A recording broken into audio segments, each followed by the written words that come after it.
harmonizando os nossos corações, vamos pedindo licença à fraternidade da casa para iniciarmos os trabalhos no dia de hoje, elevando nossos pensamentos a Jesus, nosso mestre, a Ramatiz, nosso mestre e mentor da casa, toda essa espiritualidade que acompanha a todos nós, pedindo permissão para começarmos no dia de hoje. Vamos fazer com a prece de Mãe Maria. Ave Maria, cheia de graça, o Senhor é convosco. Bendita sois vós entre as mulheres, bendito é o fruto do vosso ventre, Jesus. Santa Maria, Mãe de Jesus, rogai por nós, filhos do Senhor, agora e na hora de nossa passagem, que assim seja, graças a Deus. Boa palestra. Bom, vocês sabem que todo mundo é médium, né? Tem ideia disso ou tem algum aqui que não seja médium? Pode ser médium pedra. Médium pedra? Esse tipo de médium eu não coloquei aqui, mas a gente pode colocar médium pedra. E que tipo de médium você acha que é? Tirando pedra, né? Qual o tipo de médium que você acha que é? Você conseguiria dar uma designação ao seu tipo mediúnico? Você consegue? Médio de tarefa? Ah. Só tem esse tipo de médio, médio de tarefa? Não existe médio descontrolado? Tem médio descontrolado? Aqui não. Não? Desculpe, eu vou ter que alterar umas coisas aqui que eu coloquei. Tem médio estudioso? Tem. Tem médio crítico? Sério? Aqui também não. Também não tem médio crítico? Tem médio obsediado? Sério? Nessa sala tem algum? Nossa Senhora, a gente está ferrado hoje. Acho que em vez da gente dar palestra, a gente poderia fazer uma sessão de desobsessão aqui, o negócio ia rodar um pouquinho melhor aqui. Acho melhor fechar a porta ali, vamos fazer um bem bolado aqui, ver se vai dar certo. Né? Bom, aqui a gente colocou uns tipos mediúnicos, né, pode-se dizer assim. Isso aqui está baseado no livro dos médiuns, né, livro dos espíritos, no Evangelho também. Essa divisão, né, feita por Kardec, ele fala da questão dos médiuns sensitivos, né, ou impressionáveis. Vocês já leram o livro dos médiuns, pelo menos? Já? Vocês lembram do que leram? Entendi. Então eu recomendo que leia outra vez, né? Porque você precisa reler esse livro. Por mais que você fala, já li. Seria bom você reler outra vez, porque o seu enfoque será diferente, a abordagem, a maneira que você vai absorver é sempre diferente. Então é necessário algumas obras principais você retomar. É necessário. Precisa. E vocês se enquadram em alguma dessas aqui?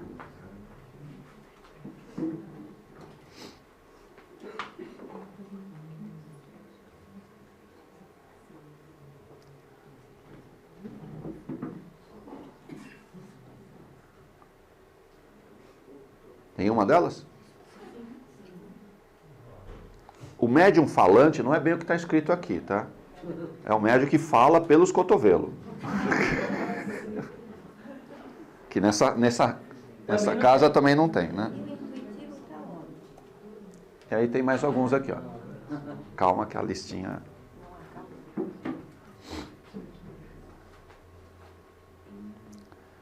A maioria de nós é essa última designação aí, ó. A grande maioria de nós. Fica buscando fenômenos, fica buscando ver, fica buscando, sei lá, sentir, mas tem um pouco de dificuldade porque caracteriza o médium pedra, tá? Então o médium pedra, ele tem a característica de ser um médium mais intuitivo do que necessariamente percebe através do tato, através dos campos de energia, até através da expansão do seu corpo etérico. Porque a nossa percepção daquilo que está acontecendo à nossa volta depende da expansão do corpo etérico. Se ele não expande, você não percebe. Então, quando eu quero ter clarividência, não é que abre-se um olho, não é nada disso. A gente tem até a figura, né? O terceiro olho está abrindo, mas não é isso que acontece. O seu corpo etérico que se expande, aí você sente e percebe. É assim que funciona. E essa atração do meu corpo etérico ou expansão depende de como eu vejo a vida. Como eu me relaciono comigo e com as pessoas à minha volta.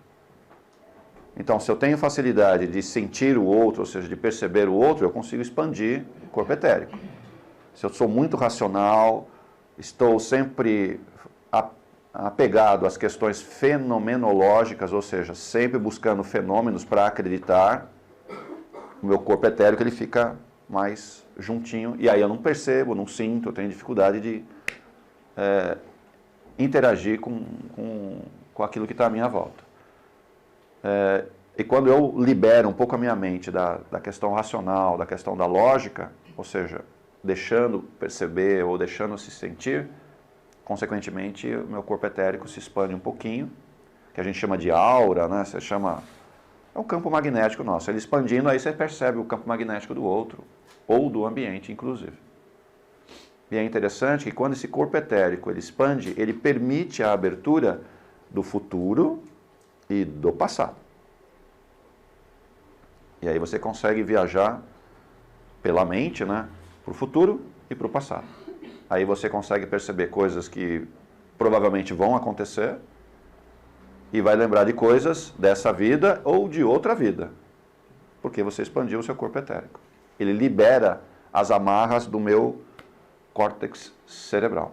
Ele libera as amarras.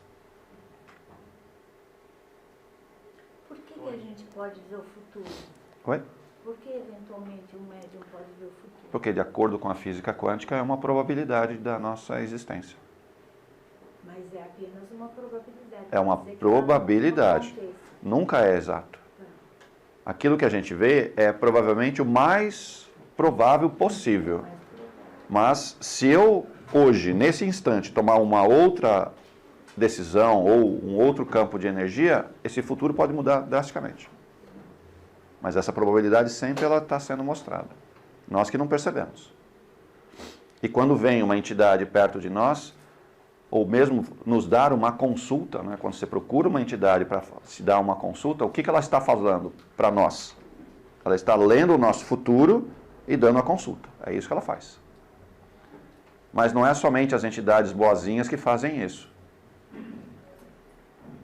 As entidades que não são boazinhas também têm a capacidade de ler o nosso futuro, porque eles entram no nosso campo mental, e aí vão nos atrapalhar, vão interferir, porque sabe aonde que a gente pode chegar. E aí vem um monte de pensamentos estranhos na nossa cabeça para desviar a gente do caminho. E consegue. Isso, na verdade, está aberto. Nós que não percebemos a nossa probabilidade de chegar num determinado ponto. Nós que não percebemos. O desdobramento configura algum tipo de mediunidade? Não, o desdobramento é um ato normal. Não tem... porque, por mais que nós estejamos agora consciente, né, nenhum de nós está 100% encaixado, ou seja, 100% acoplado. Nenhum de nós. Isso é um processo natural. E não é só conosco. Os animais estão assim, as plantas estão assim, até o mineral está assim. Ele não está totalmente encaixado. Ou seja, os campos dimensionais estão interagindo simultaneamente. Então, os corpos de cada um desses reinos estão o tempo inteiro se movimentando. O tempo inteiro se movimentando. Então, o desdobramento é simplesmente o quê? Eu fiquei um pouquinho mais longe do que eu já estou. Eu nunca estou tão próximo. Porque é como se eu pegasse duas dimensões. Então, como é que eu junto duas dimensões? Olha o problema. É possível juntar duas dimensões? Não dá. Mas essa interação entre duas dimensões, que seria a terceira e a quarta dimensão, vamos supor, tá? O tempo inteiro eu estou interagindo. A minha mente está dando saltos, uma parte na terceira, uma parte na quarta. Estou falando nessas duas, mas tem a quinta, ou seja, você fica o tempo inteiro saltando, o tempo inteiro saltando. E como é que você está percebendo? Depende do seu foco. Se você está focado muito aqui nas questões tridimensionais, nas questões do seu dia a dia, nas questões dos seus problemas, você está com a mente física. Se você se descola um pouquinho, olha a vida de um outro jeito, consegue principalmente amar alguém, você nunca está mais na terceira dimensão. Porque se você realmente ama alguém, você está no mínimo na quinta dimensão. Porque o amor não é possível na terceira e nem na quarta dimensão. Então, quando eu falo, eu amo tal pessoa, tem certeza? Às vezes o sinal vem daqui de dentro. Mas é que a palavra amor para nós tem um monte de sentidos, um monte de significados, tá? Mas o sentido exato do amor, que é aquele amor universal, aquele amor crístico, né, o amor de Deus, ele não é da terceira e nem da quarta dimensão. A gente não consegue gerar esse campo de energia, né? É um campo de energia isso, a gente não consegue gerar isso. Então, quando realmente eu falo estou amando, eu não estou na terceira nem na quarta, estou na quinta dimensão. Lá é possível gerar amor. Que não é um sentimento e nem uma emoção. É uma energia de criação e de libertação. Cria e liberta, cria e liberta. Outra dúvida é, por exemplo, a clarividência. Ela pode ser considerada mediunidade se tem um auxílio de alguma entidade ou faculdade parapsíquica, se é a própria pessoa? Depende da pessoa. Tem pessoas que precisam do auxílio de alguém para ter a clarividência. Tem pessoas que naturalmente já é clarividente. Aí quando é mediunidade é porque tem um auxílio? Não. Ela Existe a mediunidade espiritual e existe a mediunidade, a clarividência espiritual e a clarividência mediúnica. A clarividência mediúnica é você mesmo. Você que abre os campos e percebe. A mediúnica. E a clarividência espiritual, alguém põe uma tela na sua cara e aí você vê. Que é o que acontece muito em trabalho de desobsessão. Tá? Quem é doutrinador sabe o que eu estou falando. Você traz o futuro daquela pessoa, daquela entidade que está sendo tratada e você põe uma tela na frente dela. E ela toma um choque. Ou seja, se ela continuar fazendo desse jeito, olha o que vai acontecer com você. Ela fala, não, esse daí não sou eu. Lá na cara ela fala isso. Isso não sou eu, não é assim que vai acontecer. Ah, não, aí você faz umas mandingas, né? Você faz umas... você faz isso. É que você faz isso. A gente dá umas mexidinhas, ou seja, aí não é somente uma imagem que ela vê. Ela começa a sentir. Ela começa a sentir. Ou seja, daí você percebe que ela recua. Imediatamente recua. E para muitos de nós, em desdobramento, porque racionalmente ou em vigília não é bom mostrar isso, mas em desdobramento nós somos levados para ver o nosso futuro. Várias vezes. Sabe para quê? Correção de rota. Ou, lembra do contrato que você assinou? Você não está cumprindo. Você não está cumprindo. E se você não está cumprindo esse contrato, vai acontecer essas outras coisas com você. Porque é a liberação do seu karma. Você fala, eu não acredito. Tá bom, eles fecham a tela, você volta. Tá? E aí começa a acontecer uma coisa atrás da outra com você. Porque você não está cumprindo o seu compromisso. Mesmo que ele tenha sido compulsório. Compromisso é compromisso. Você concordou ou não, ou você cumpre, ou você recebe aquilo que foi seguro lá atrás, porque você escolheu seguir um outro caminho, ou seja, então várias questões karmáticas, elas são meio que...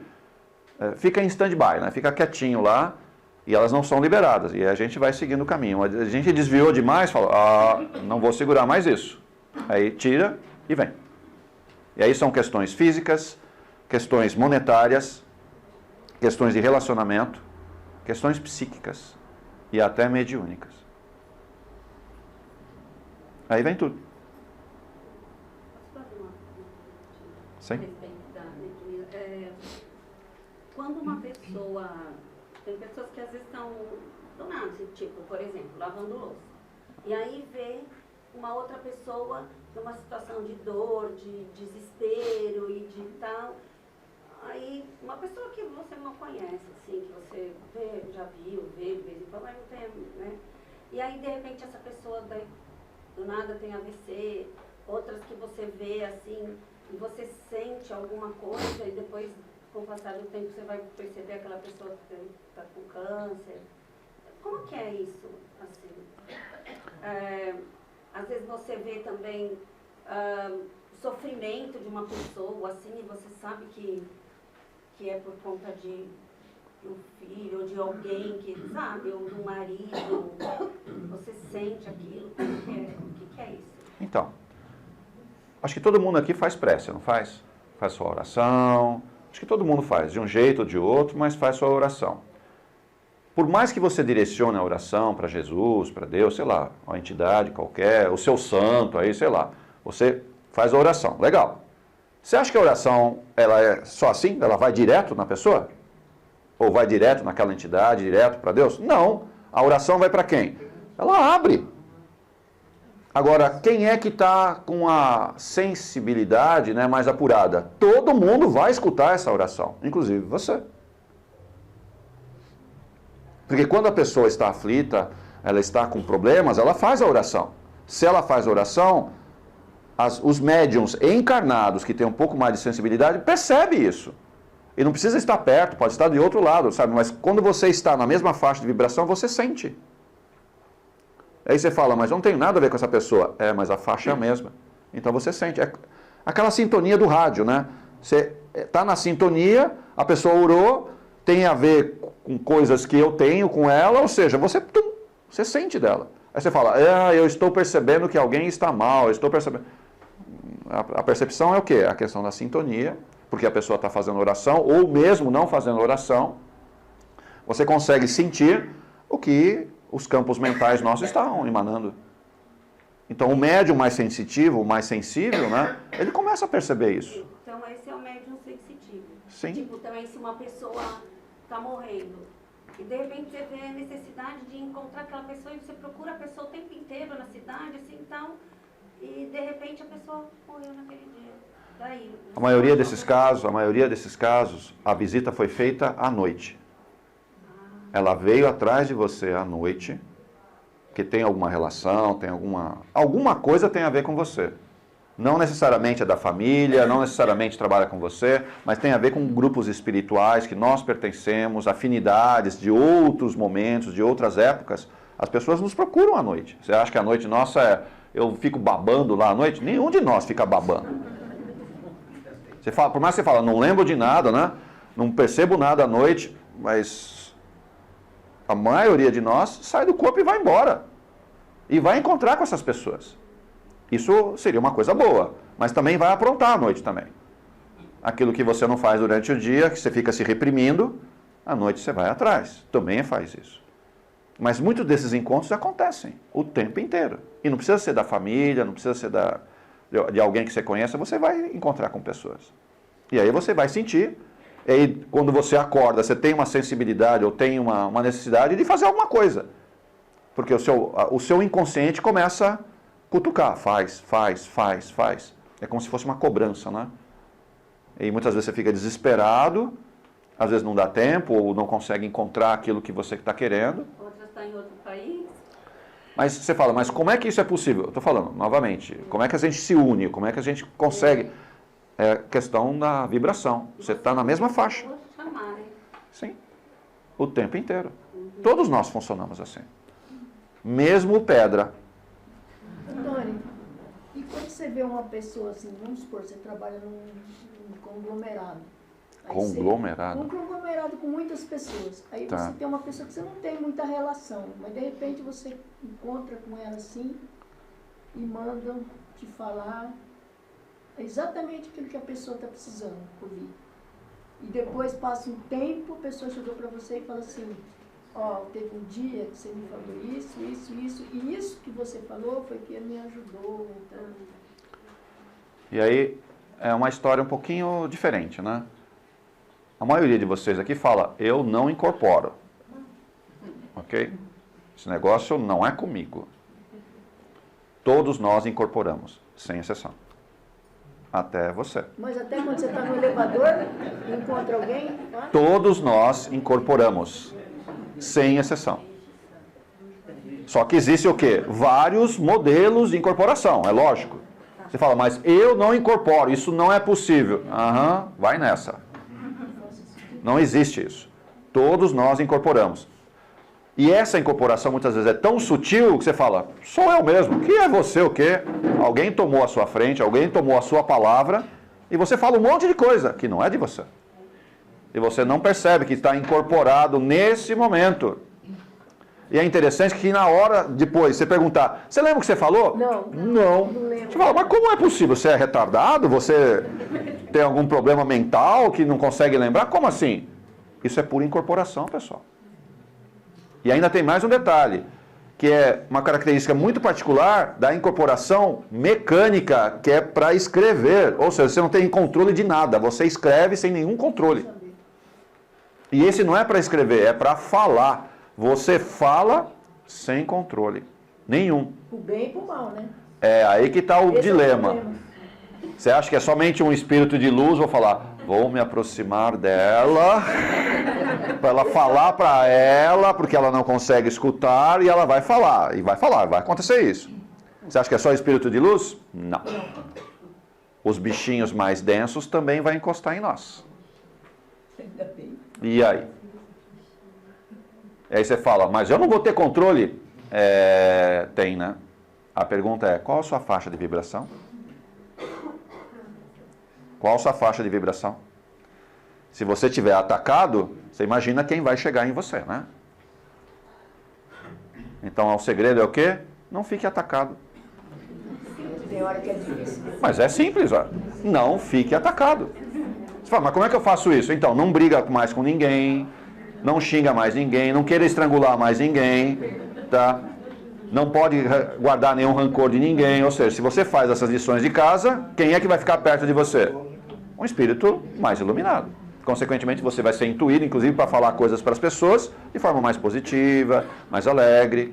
Isso vai acontecer o tempo inteiro. É sempre uma questão de vibração. Em que faixa que você está vibrando? Os dois lados vão nos acessar.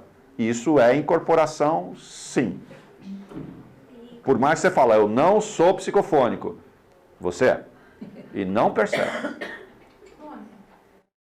Eu não sei se tem a ver com a mediunidade, mas eu estou achando incrível. Eu baixei um aplicativo aqui, Oração Diária, e eles me mandam às 8 horas da manhã uma mensagem, exatamente antes, que eu acordo muito cedo, fico lendo, estudando, às 5h30 da manhã, 5 horas da manhã eu acordo. Às 8 horas eles me mandam exatamente o que eu estava pensando, lendo, fazendo. Um versículo da Bíblia exatamente naquilo que eu estou achando incrível. Que está exatamente batendo com o que eu estava pensando antes. Quer dizer, inteligência artificial interagindo comigo. Então, como é que você explica quando você abre o Evangelho e vem sempre um tapa na sua cara? Como é que você explica isso para mim? O Evangelho bate sempre na mesma folha. E por que às vezes você abre o Evangelho, você abre de qualquer jeito e sempre repete a mesma coisa? Você fala, não é possível. Acho que esse Evangelho está viciado. Esse Evangelho... Mas você fala, é coincidência? Não. Mas você acha que... Então, você acha que a espiritualidade mais superior, você acha que vai ficar afeto ou ficar preso somente a uma questão mais física, ou seja, mais material, que é um livro? Vocês acham que eles não usam equipamentos eletrônicos também para nos afetar? Usa. Igualzinho. Você acha que eles não têm essa parte digital muito mais avançada do que nós? Sem dúvida. Você acha que eles não vão usar através de mensagem subliminar, através de códigos que são passadas por rádio, que são passadas por TV, que são passadas por sinais? O tempo inteiro. Mas também as trevas faz isso. Eu tenho sempre os dois lados. E a pergunta é, como é que eu vou me sintonizar? O que é que vem para mim? Novamente, a pergunta é sempre a mesma. Em que faixa você está vibrando? Você vai pegar de um lado ou vai pegar de outro? Ou você vai se sintonizar ao batidão que está acontecendo. Aí eu aconselho vocês lerem o Forró no Umbral. Tem um livro chamado... Estou falando sério.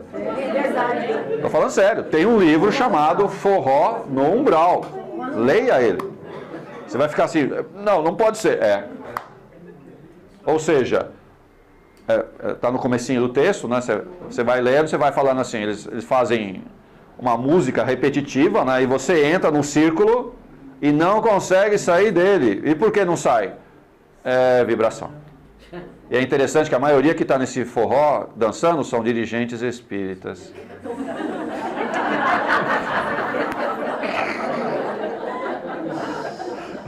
Você gosta? Aí ferrou, né? Aí ferrou. Mas tem mais gente, não é só dirigente que está lá, não, tá? Que fica girando, ou seja, é campo de vibração que você não consegue sair e ele prende você através do campo de atração. Sente a mesma coisa, põe uma música, que é uma música que fica e fica e fica e você não consegue sair do campo. Não sai do campo. E essas antenas, né, que hoje nós temos, são fortes condutores de mensagens que a gente não percebe o quanto está sendo afetado. E não é só... Há um tempo atrás era só essas antenas de rádio, de TV que interferia. Hoje não é só mais essas antenas. As redes de transmissão elétrica também estão fazendo isso. Estão pegando o próprio campo de eletricidade e usando o campo magnético da eletricidade para passar mensagem. Então, se tem cabos muito fortes, principalmente aquelas torres, né, muito perto da sua casa, todo aquele campo é para você. Todo mundo tem uma antena dentro da bolsa. Sim. Os médiuns imperfeitos. Vê se a gente tem uma dessas características. Médiuns imperfeitos.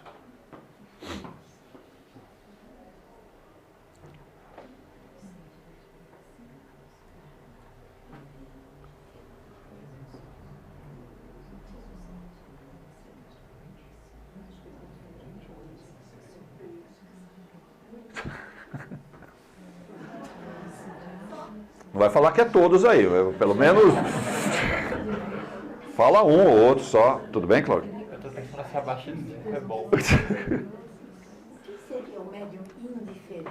Vamos lá. Aqui tem a lista, agora tem as explicações. Tá bom? Vê se você se encaixa numa dessas que você achou que era. Qual é seu tipinho?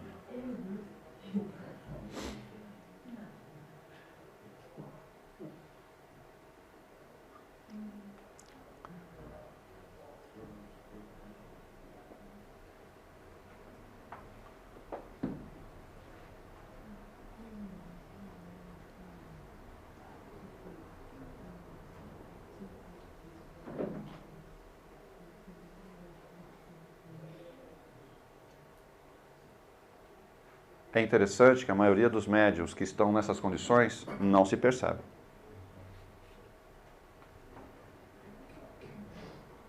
Ele não acha que é nada disso. Não consegue identificar isso nele. Não consegue. Não para aí, né? Tem mais. Esse primeiro é o mais desastroso. Isso é um desastre.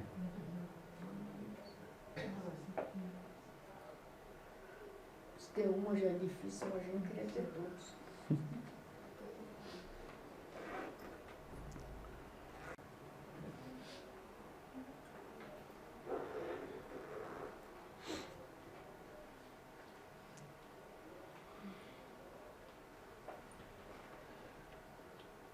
É impossível sermos médiuns perfeitos o tempo inteiro. Não dá. A gente vai sempre dar uma escorregada. Todos nós, sem exceção. A gente vai dar uma escorregada. A diferença é que, mesmo sendo imperfeito em alguma dessas aí, a tendência nossa é tentar voltar para a linha reta. O problema é que muitos escorregam e ficam. E muitos deles nem percebem o mal que está fazendo para eles mesmos. E o médium imperfeito, quando usa uma desses campos mediúnicos, o que acaba acontecendo? Ele cria um karma para ele e arrasta o karma coletivo, ou seja, ele eleva um monte de gente junto para ele. Ou seja, tem que resolver com ele e com essas pessoas em outras encarnações. Vai rever todas elas novamente. Você está lascado, hein? É verdade. Inclusive vai ter que cuidar delas na maca. Inclusive vai ter que cuidar delas na roda. Vai até ter que dirigir grupos. Vai ter que atender gente na energização. Vai ter que atender gente lá fora na recepção. Ou seja, essas pessoas virão na sua frente e agora você tem que usar a mediunidade de forma correta. E vai vender quibinho na cantina. Também. E ali você vai escutar um monte. E tem que aguentar e ficar quieto. Duro, né?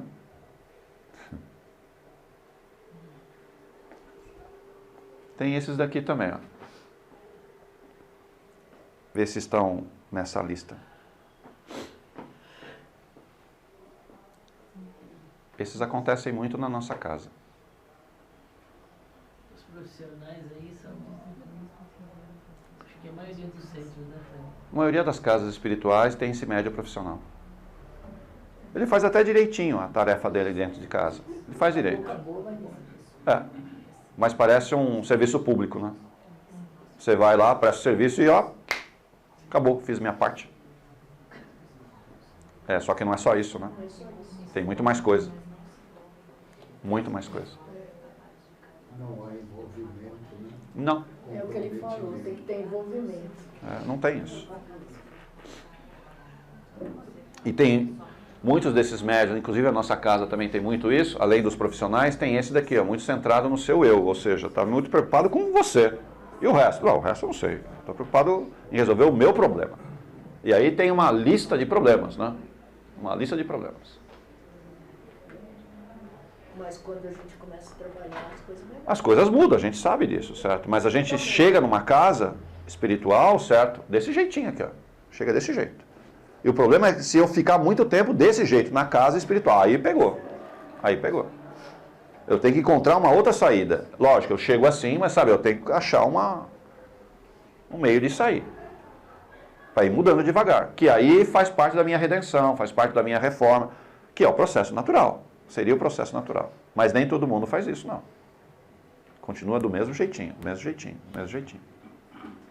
E é interessante quando ele está nesse estado aqui, é um pulinho para ele entrar aqui, ó. Ou ele já chega assim, crítico ao extremo. Ou seja, está mais interessado no copo de água do outro do que o copo d'água dele.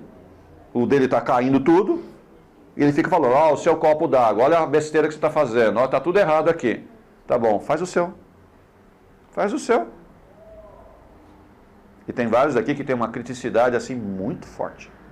Ou como é crítico. E bate bem.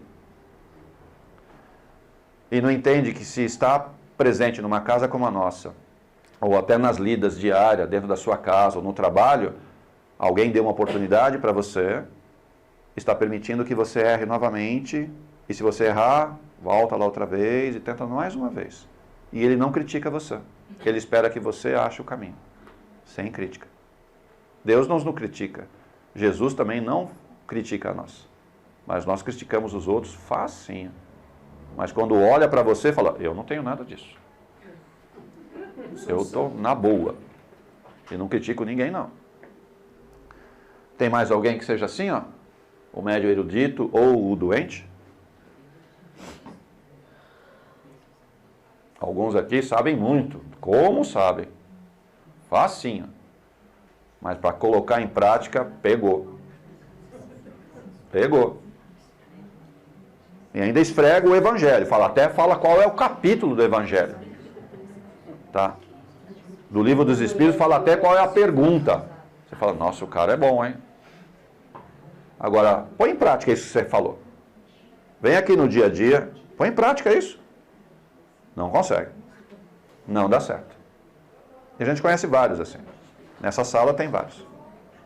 Fora dessa sala tem muito mais. Maledicência, né? Não é só maledicência. Aqui a questão é o quê? Você sabe muito, você está num patamar que você olha as coisas de uma forma diferente, que é natural, né?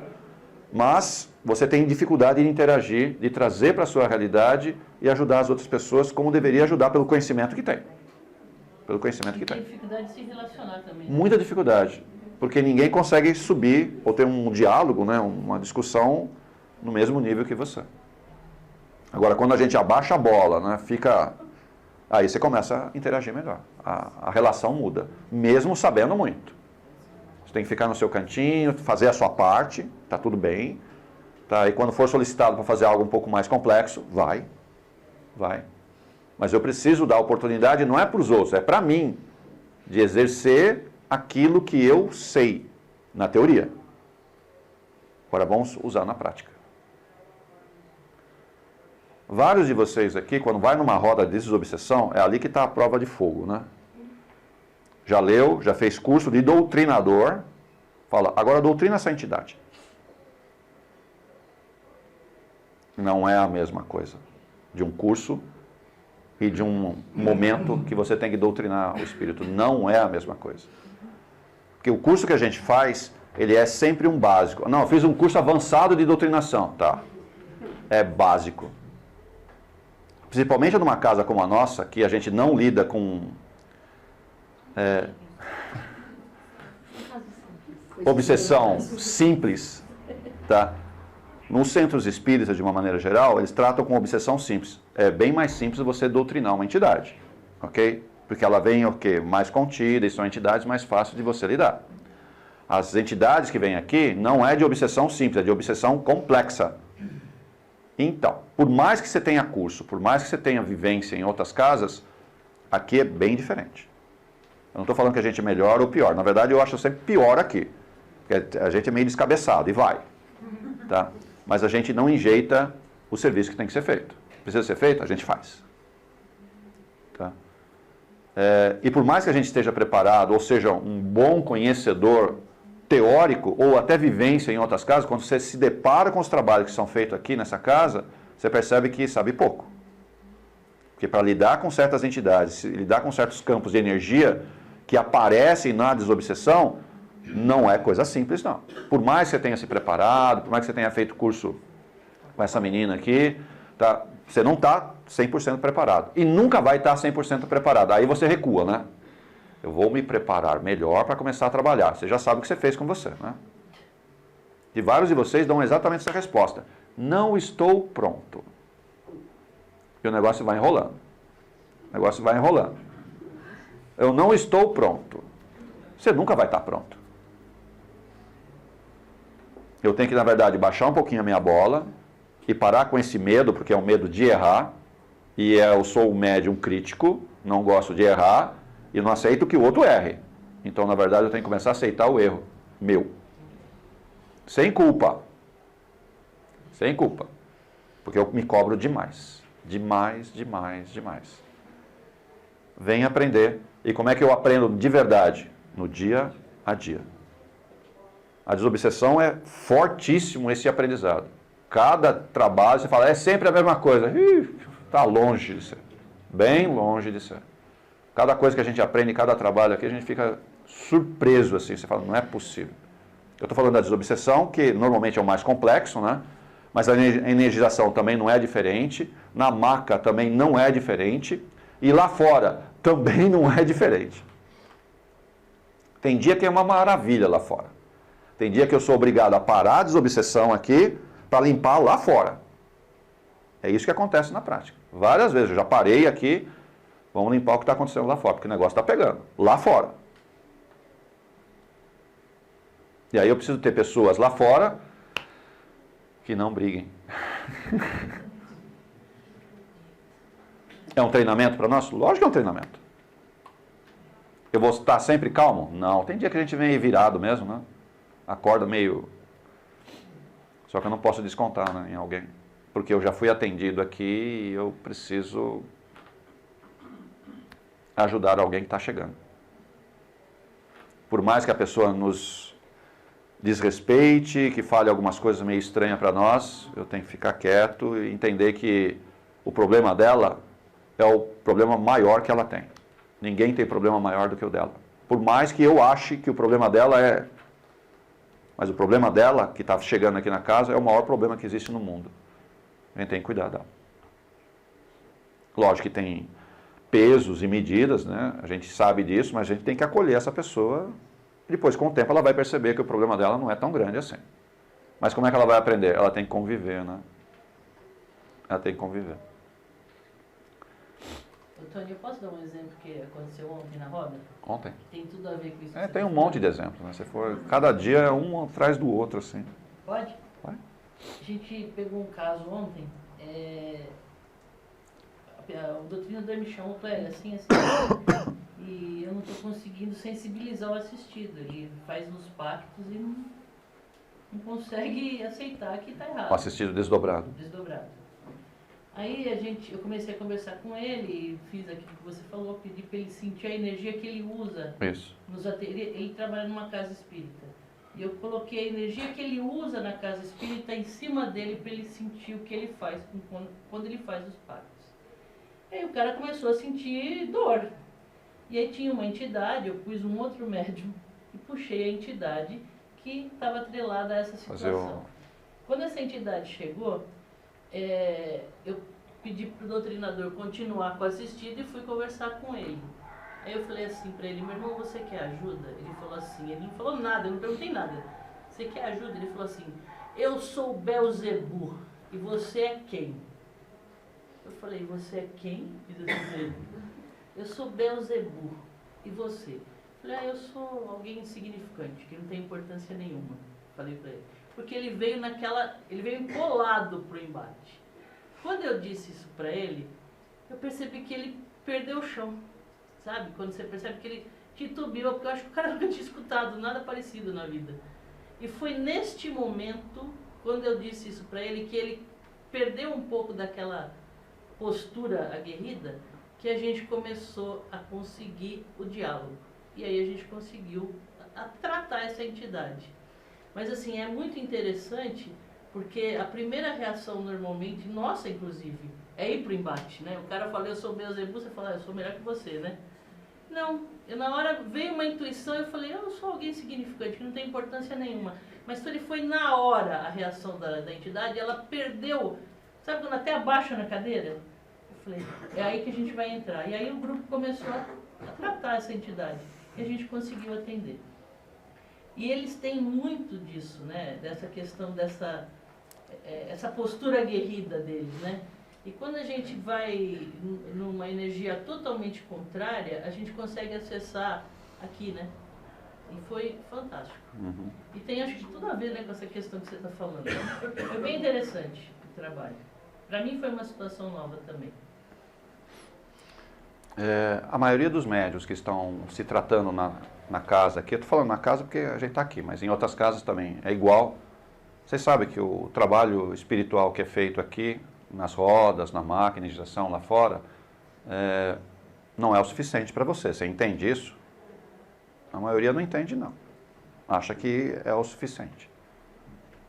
Uma parte do aprendizado para minha reforma, eu preciso trabalhar com caridade. Você fala, não, mas eu já sou caridoso lá dentro. Não é lá dentro. Não é aqui. Você precisa procurar um outro campo de energia que não está aqui dentro desta casa, mas são outros trabalhos que a própria casa tem, mas não está aqui dentro. Aí você precisa fazer o quê? Ir para orfanatos, ir para asilos. Você fala, mas eu não lido bem com isso. É por isso que você tem que ir. Para hospitais. E nós temos grupos aqui que fazem isso. Preciso ir para a rua, lanches. Tem até a parte de evangelização nossa aqui. Tem as cestas que a gente providencia para 40 famílias. Tem mães que estão sendo instruídas, daqui a pouquinho começa às 10h30, o curso delas. Você precisa participar disso. Porque isso não é para eles, é para mim. Então, o meu equilíbrio emocional só é possível se eu faço essas outras atividades. Que ali tem um aprendizado que eu não vou conseguir dentro da casa. Não aprende aqui dentro isso. Inclusive me desmonta do patamar de sabedoria, do patamar de orgulho, me desmonta disso. E aí eu vejo a vida como realmente ela é. Que tem pessoas muito mais necessitadas que eu, e eu saio do meu centro, ou seja, daquilo que é centrado somente em mim, e eu aprendo a dividir as coisas. Esse é o verdadeiro aprendizado. Uma parte está aqui, concordo, que é o equilíbrio mediúnico das entidades, das energias, isso é importantíssimo, mas só isso não basta. Você precisa, e aí eu estou falando, é cada um com o seu, precisa complementar isso.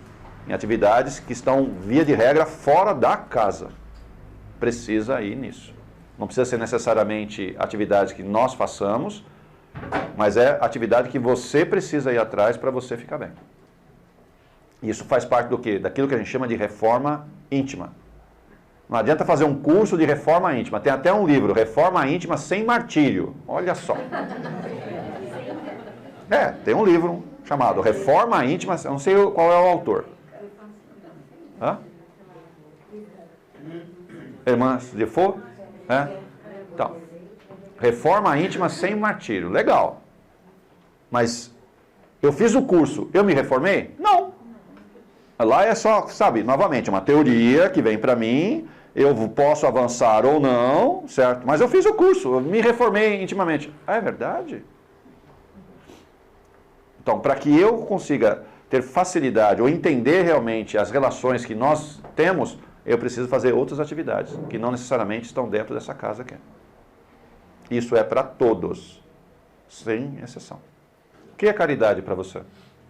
Vamos definir um pouquinho melhor isso. O que é caridade? Essa que é a questão. O que é caridade? A maioria de nós não somos caridosos, nós somos esmoleiros. A gente dá esmola. É o que está sobrando, pode levar. Inclusive, manda para cá as roupas que está sobrando. Tá? Você dá comida para alguém porque você tem, certo? Você dá aquela moedinha na esquina porque está sobrando. Me desculpe, isso não é caridade. Eu sou caridoso, eu vou toda a época que tem Páscoa, que tem o Dia das Crianças, que tem Natal, toda vez eu vou num orfanato levar brinquedo para essas crianças, levar ovo de Páscoa, que legal. Essas crianças não são de armário ou de gaveta. No dia da festa, você vai lá, tira ela da gaveta, toma o presente. Isso é caridade? Continua não sendo caridade. Ele precisa fazer isso? Lógico que precisa. Essas crianças precisam desses materiais, dessa convivência. Mas é só em determinados dias? Isso não é caridade. A criança, o idoso, ele não está guardadinho numa gaveta, aí eu tiro ele da gaveta, num dia festivo, olha que maravilha. Que bela campanha que nós fizemos. Olha, conseguimos até um caminhão inteiro de brinquedos e vamos distribuir. Ótimo, faça isso. Mas, novamente, isso é caridade? Não é caridade. Eu estou dando o que está sobrando de mim, tá? E eu faço isso muito leve, perto da possibilidade que eu tenho. Caridade é o quê? Você tem que dar o que você vai te fazer falta. Você tem que se dedicar. E aí não é quando dá, é toda semana. Aí pegou, né? Não, mas eu já tenho dedicação no centro. Então você tem que abrir mais um tempinho para se dedicar a essa atividade, para mexer com você. Isso é caridade. É assim que funciona. Se realmente você quer fazer caridade com alguém, pense um pouco melhor. O que é caridade para você? Porque dar o que está sobrando é fácil. Isso não tem nem graça. Agora, dá aquilo que realmente está mal. Hoje está meio friozinho, né? E se você pegar alguém na rua com muito frio, você dá a sua blusa para ele? Lembrando que você tem mais blusa em casa. Você tem. Você tiraria a sua blusa e daria? Então. Tem que pensar nisso, né? E quando alguém pede alguma coisa, algum dinheiro para comer, e você está na dúvida se ele vai beber, se ele vai usar para outra coisa, você tem o tempo necessário de dar uma volta no quarteirão, comprar uma marmita que seja e levar até ele, você faz isso? Nós não fazemos isso. Nenhum de nós faz isso. Deu, não deu, Vamos em frente. Então, eu preciso de dedicação, eu preciso dar o meu tempo, sabe? Eu preciso dar a minha energia, preciso ter a minha dedicação. Aí eu começo a trabalhar a caridade, em mim, em mim, em mim. Alguns aqui começam a, sabe, dedilhar isso daí, começam a trabalhar, concordo. Tá? Mas a grande maioria de nós fala, eu sou caridoso, porque quando alguém bate na minha porta, eu dou. Isso não é caridade. Isso não é caridade. Eu preciso de um trabalho meu nessa direção e é dedicação. Dedicação. Dedicação. Aí começa a se caracterizar. Agora, quando esse indiano faz isso, ou como você mencionou, um professor dá algo um pouco além daquilo lá, me desculpe, eu não vejo isso muito como caridade, não. Porque está dentro do conhecimento dele, está dentro do tempo dele, sabe? Tá bom, ele fez uma grande ajuda para as pessoas. Até concordo. Uma pessoa que tenha muito recurso, ela pode ajudar muita gente? Lógico, a pergunta é, ela ficou mais rica ou ficou mais pobre porque fez isso? Nada, isso aí não afetou nada ela. Bom, então, eu tenho que sempre lembrar do óbolo da viúva, que está lá no Evangelho. Lá tem o gasolifácio, né? Como é que é? Gasofilácio. Gasofilácio. Esses termos meio estranhos, né? O gasofilácio. É onde o quê? As pessoas jogam a moeda, não é assim? Como se fosse pedindo a redenção, pedindo ajuda, enfim. Joga lá a moedinha. E os ricos jogam moedas de ouro, não sei o quê. Aí chega aquela senhora, viúva, e ela só tem aquela moeda. E joga a moeda, pedindo ajuda. E aí questionam, né? Quem é que contribui, ou quem é que realmente dá de si? Qual é o que está contribuindo mais? É o milionário ou o rico que... Não, não é ele. É a viúva que deu aquilo que faltava para ela e ela deu. Essa figura tem que estar sempre na nossa mente. Isso é caridade. Qualquer outra coisa, eu acho que é importante fazer. É importante, né? Porque você pode ajudar um monte de gente, sem dúvida. Você tem capacidade, você tem dinheiro, você tem condições. Mesmo não tenha condições, mas fisicamente você pode ajudar muita gente, que a gente deve fazer isso. Mas continua perguntando, você deu aquilo que você não tinha? Ou que vai te fazer falta? Se você deu aquilo que vai te fazer falta, é caridade. Qualquer coisa diferente, eu estou ajudando, eu estou melhorando a vida das pessoas, mas ainda não é caridade. Eu estou ainda na esmola, dando o que me sobra. Até usando a minha capacidade intelectual de fazer cursos ou de ajudar de formas criativas, tá? Me desculpa, é algo que você tem, um recurso que você tem. Não vai te fazer falta. Nenhuma. Mas quando você dou o tempo para fazer isso, o tempo é a coisa... Aí eu até concordo com você. Aí até concordo com você. O tempo, sim. Mas não é somente o tempo na minha criação ou na minha execução, né? Eu tenho que estar do lado das pessoas, porque é fácil eu criar daqui de cima, certo? Ótimo. Aí eu tenho que sair daqui de cima e vir aqui embaixo. Eu tenho que sair desse patamar. Vir aqui embaixo e ficar do lado da pessoa e ver como é que ela está recebendo aquilo que eu criei, olha só. Eu tenho que estar junto com ela e ajudar ela no desenvolvimento. E não é uma, né? Várias. Eu tenho que fazer isso. Eu tenho que sair do meu patamar e descer. E descer. Tem um texto muito bom que é de uma senhora chamada Madre Teresa de Calcutá.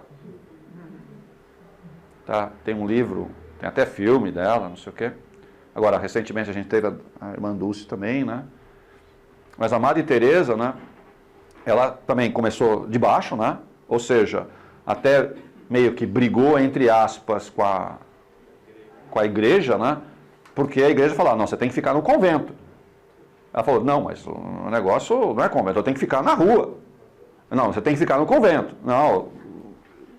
Tanto que ela saiu e ela montou uma ordem para ela, porque todo mundo tinha que ficar na rua. E ela começou a ficar na rua. Só que esse negócio cresceu tanto, a atividade dela, que não ficou somente na Índia. Sabe? Espalhou pelo mundo inteiro. Esse grupo que ela criou religioso.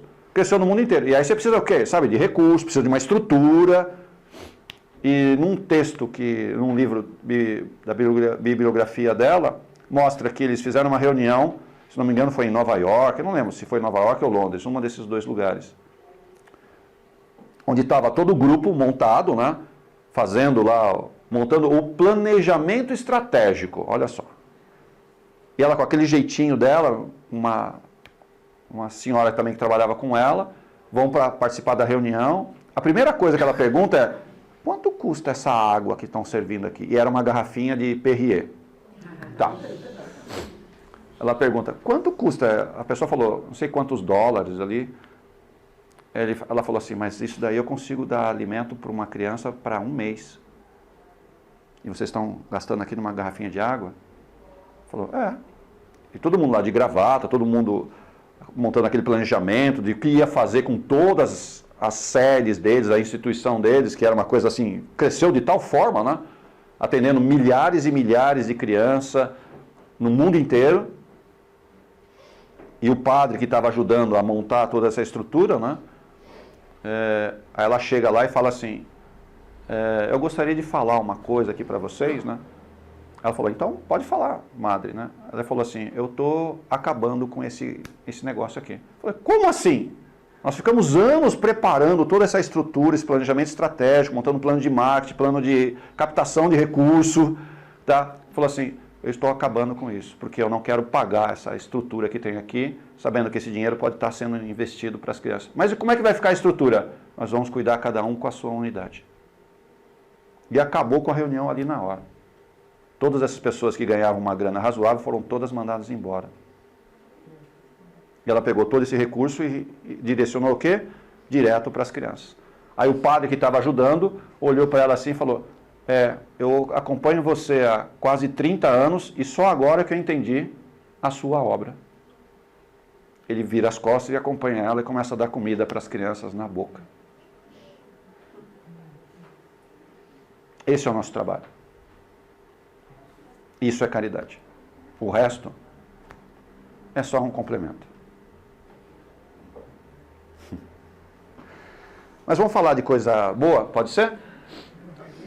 Pode ser uns bons médiums? Vocês são um desses? Um bom médium.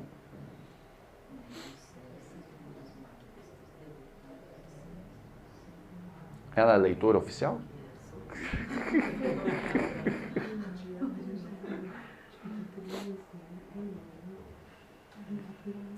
Nós estamos encaixados num deles? Não tem nenhum bom médio aqui? Aí o negócio está ruim. Nós somos médiums sérios? Sério não quer dizer carrancudo. Vocês conseguem entender a diferença? Dá para fazer as coisas alegre, mas sério. É um trabalho sério, mas com alegria. Não sério com a cara fechada, parece uma cara de bunda, né? Você não pode ficar assim. Eu falo isso para as pessoas, mas você está com uma cara de bunda. Muda o lado aí para ver se está um pouco melhor. Não é possível. Dá para fazer as coisas de forma alegre. Qual é o problema? E sério. É um trabalho sério, mas alegre. Pode brincar um pouquinho com as pessoas, que deve fazer isso. Você tem que trazer a alegria para o trabalho que você está fazendo, mas, sabe, é uma coisa séria, complementada, mas brincando, na boa. Vocês acham que um herê faz um trabalho importantíssimo numa casa como a nossa? É um trabalho seríssimo que ele faz? Como é que ele vem? Ele vem sério? Ah, entendo. Você sabe que os herês são mestres para desmanchar campos de magia, né? Vocês têm ideia disso? Ele faz um trabalho seríssimo? Muito sério. Ele chega serião? Não. Sempre brincando. Ele faz um trabalho extremamente sério, mas sempre brincando. É possível ser assim? Não precisa da cambalhota, não precisa ficar chupando bala, não precisa nada disso. Mas dá para trabalhar com essa energia de herê? Alguns aqui já são herê encarnado, né? Você fica o tempo inteiro. Tá? Mas dá para trabalhar assim, ou seja, faz coisas sérias, ok? Mas alegre, com alegria. As coisas são alegres. Nós que deixamos as coisas cinzas, meio opacas. Por quê? Qual a diferença? Seja alegre. Mas faça as coisas sérias. Que são os médios sérios. Tem algum médium modesto aqui? Aquele que falar que é modesto, eu vou fazer um teste. Não hoje, mas eu faço um teste. Ah, não tem como escapar. Eu testo esses médiuns modestos. É simples, simples. Ocupa essa função aqui na casa. Quero ver o que você vai fazer. Já que você é modesto, ocupa essa função aqui. Quero ver se realmente você é modesto. Na hora cai a máscara. Se realmente ele é modesto, vai tratar as pessoas como sempre tratou. Não muda nada. E se ele não é modesto? O negócio pega. Na hora inflama. Eu sou essa pessoa. Ferrou. É facinho pegar. Dá um pouquinho de poder para qualquer um de nós, a gente vê se realmente a gente é modesto ou não. E esse devotado? Somos médiuns devotados? Dedicados? Ou quando tem uma festinha, me chamaram, eu preciso ir. E aí, o que é mais importante? Essa é uma escolha que você tem que fazer. Você tem que fazer. Eu não tenho a capacidade de falar para você o que é mais importante para a sua vida. Você tem que escolher o que é mais importante. Então a sua devotação, o seu devotamento, né, aquilo que você está fazendo, tem a ver com as suas escolhas. Eu me dedico à minha família, me dedico à parte espiritual, me dedico ao meu trabalho. Você tem que saber dividir esses tempos seus aí. Mas eu tenho que me dedicar àquilo que eu faço. Ou seja, faça bem feito. Se é para cuidar da família, cuide dela. Se é para trabalhar numa casa como a nossa, faça direito isso. Se dedique. E não é qualquer evento que tira você. Cuidado. Se sente seguro hoje? Você tem segurança naquilo que você faz? Aqui dentro. Lá fora, às vezes, a gente é mais seguro naquilo que a gente faz. Você tem segurança naquilo que você faz? Você tem certeza do que você está fazendo? Vários de vocês se questionam. Eu preciso saber para fazer. Não é assim que funciona. Muitas das atividades, por causa de uma questão quântica, ou seja, qual é a probabilidade? Depende daquele segundo, as coisas podem virar rapidamente. Aí você fala, vou explicar primeiro o que vai acontecer. Melou. Sabe o que acontece na prática? Muitas dessas atividades espirituais que são feitas aqui, o que acontece? Existe um planejamento, né, espiritual, só que isso não é passado para nós, porque não pode, porque o outro lado está lendo a nossa mente. Olha o que está acontecendo. Então, aquela atividade que está ocorrendo, não importa se é da desobsessão, se é da maquinização ou lá fora, não importa o que seja, sabe? Mas a atividade está acontecendo, espiritual. Não é passado para nós falar, é assim, assim, assim que vai acontecer, porque o outro lado lê. Se ele lê, ele faz o quê? Ele se prepara e aí vai ter um embate terrível. Ou seja, as coisas não vão andar mais facilmente como deveriam andar. Você fala, então, em que momento eu fico sabendo? Na hora. É naquele segundo. Porque não dá tempo do outro lado se armar e tomar uma decisão contra o que nós estamos fazendo. Você fala, mas as entidades estão aqui e se armam contra nós? Sim, aqui dentro. Porque é a vez delas de serem tratadas. Foi permitido que elas entrassem.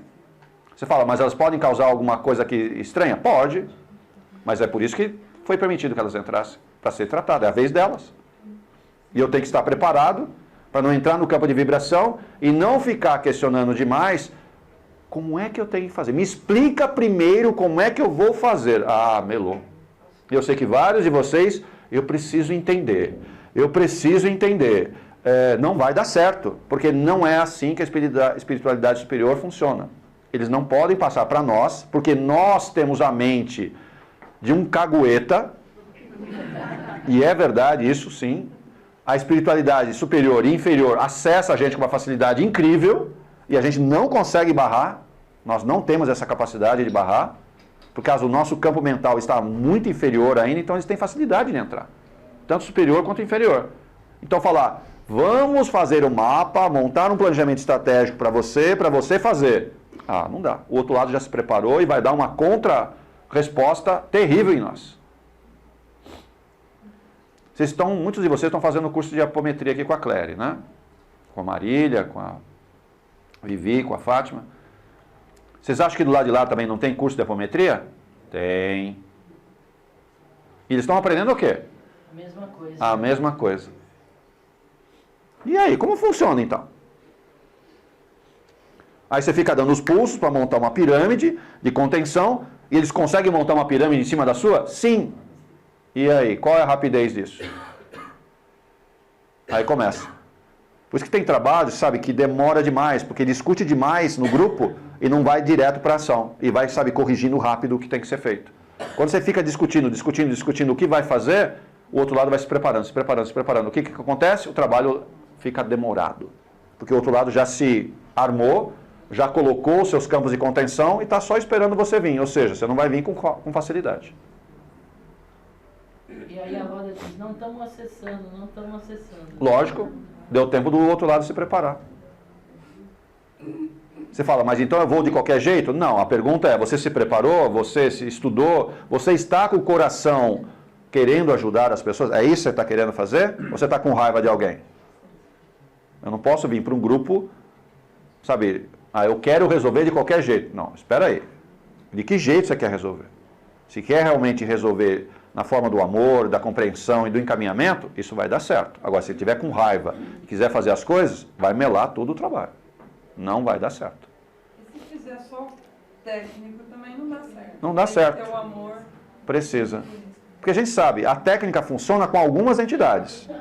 Então, o que vocês aprendem no curso de apometria são técnicas, legal. Elas servem para alguns trabalhos, para vários trabalhos vão certinho. Você usa a técnica, funciona direitinho. Mas tem outros trabalhos que o outro lado, por já ter feito o curso de apometria, tá, e outros cursos mais avançados ainda, tudo que você dá de comando, ele dá o contra-comando. Ou seja, não vai. Você fala, então, como é que eu quebro esse campo de energia? Com outra técnica? Não. Tem que usar uma técnica que eles não conseguem, como é que falar? É contrapor. E qual que é essa técnica? É esse sentimento mais puro. Não tem como contrapor isso. Você fala, vou usar um contra-amor. Você fala, como é que funciona isso lá? Não tem como funcionar. O amor, ele sabe, ele liberta, ele permeia qualquer campo de dimensão. E ele não consegue ficar contido. Ele esparge todo esse campo de energia. Ou seja, ele dissolve. Tudo aquilo que está, sabe, mais comprimido, né? Em termos de aglutinação de campo magnético, o amor ele dissolve, ele libera. Os próprios tumores que nós temos são campos de energia de raiva, de ódio, de energia que a gente não consegue lidar. Ela fica entumecida. Se eu consigo exalar amor, esses tumores físicos que eu estou falando, eles começam a se dissolver. Até a pedra no rim faz isso. A pedra na vesícula. São campos de energia mórbido que condensa. Agora, se eu te exalar esse campo de energia o tempo inteiro, o que acaba acontecendo? Esses campos de atração eles se tornam, sabe, mais sutis. Que é o que a gente usa uma técnica chamada de alimetria, né? De você soltar, deixar o campo mais leve. E o tempo inteiro funciona assim. Quantas contendas que a gente tem aqui nos grupos, quantas contendas que a gente tem em grupos, né? Trabalhando com uma entidade, a outra entidade não aceita e fica, sabe, aquela briga entre lados, né? Que normalmente envolve o assistido juntamente com a entidade. Chega num ponto que você traz o assistido num médium, traz a entidade no outro médium. Ó, você já tentou de tudo e os dois não cedem, de um lado e do outro. O que você faz? Bom, abraça um com o outro, pronto. Aí parece que o negócio descamba. Abraça. Quantas vezes a gente usou isso? Vocês usam isso nas rodas? Faz abraçar. O que é isso, na verdade? É um sentimento que eles não estão preparados, ou não lembram mais disso. Você quebrou anos ou séculos, tá? De um batendo no outro, um batendo no outro, um batendo no outro. E simplesmente porque fez um encostar no outro, principalmente o chakra cardíaco, né? Você percebe que a pessoa desmonta, e aí você consegue encaminhar a entidade e a pessoa fica bem. Qual seria a energia contrária ao amor? Não tem. Não existe. Já tentaram criar. Não consegue. Porque por mais que você crie algo extremamente denso, extremamente petrificado, quando o amor verdadeiro vem, ele dissolve. Você fala, mas como é que eu crio isso? Eles tentam criar. Vem o amor, dissolve. Você fala assim, mas o que faz para criar conta? Não consegue. Não consegue. O amor sempre é superior. Eu já falar de algumas pessoas falam de ódio, outras de medo. Uhum. Se realmente tem o amor, o ódio e o medo se dissolvem. Você não consegue manter. Você mantém por um tempo, né? Porque você está trabalhando só com ódio e com o medo, mas o amor realmente, o amor verdadeiro, não é o nosso amor, o amor, sabe, universal, crístico, ou o amor de Maria de Nazaré, sabe? Quando se aproxima, o medo e solve. Você fala, mas olha só esse tempo todo que ficou com medo, que ficou com ódio das pessoas. Foi só tempo perdido que você teve. O amor verdadeiro liberta, dissolve, faz as partes se reconciliarem, tudo volta ao normal. Você fala, então como é que eu consigo criar algo contra o amor? Não tem como fazer. Nunca teve. Mas eu não acredito no amor, por isso que as coisas funcionam errado. Aqui, dá para se desenvolver a mediunidade?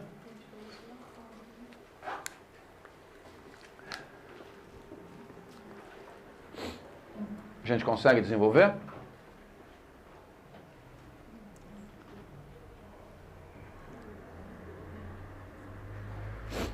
Eu aconselho não forçar a mediunidade sua.